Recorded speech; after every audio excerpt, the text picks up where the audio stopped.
1. A night without stars.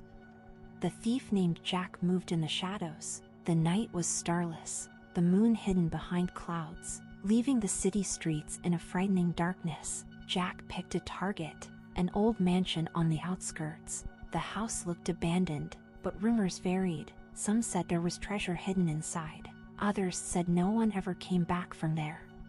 2. The entrance to the darkness. The lock on the door was rusty and gave in easily.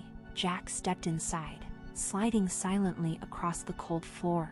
The smell of damp and something else more putrid hit his nose. There was absolute silence inside. 3. The unseen gaze. He pulled out a flashlight, but it flickered on and off. The thief cursed to himself. The darkness around him seemed alive, as if someone was watching him from the corners of the room. In a hurry, Jack decided to search the first floor so as not to linger. 4. Traces of the past.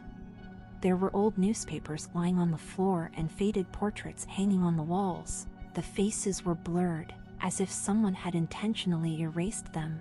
A chill ran down his spine. He looked into the first room, where there was dusty furniture, all covered with sheets, but on one of them was the distinct imprint of a human hand. It was fresh. 5. The first sound.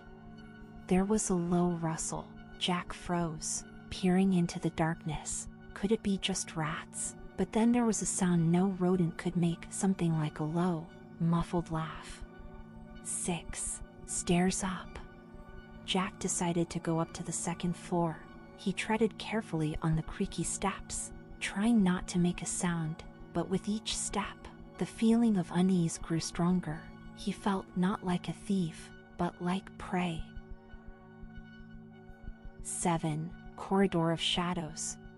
On the second floor, a long corridor led off into darkness. Along the walls were doors, all half open. It looked as if someone had just peered through each of them. At the end of the corridor stood the only closed door. 8. Voices outside the door. Jack listened. There was whispering behind the door.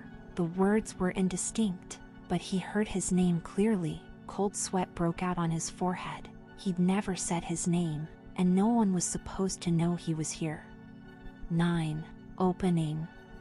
He touched the doorknob and it slowly turned on its own.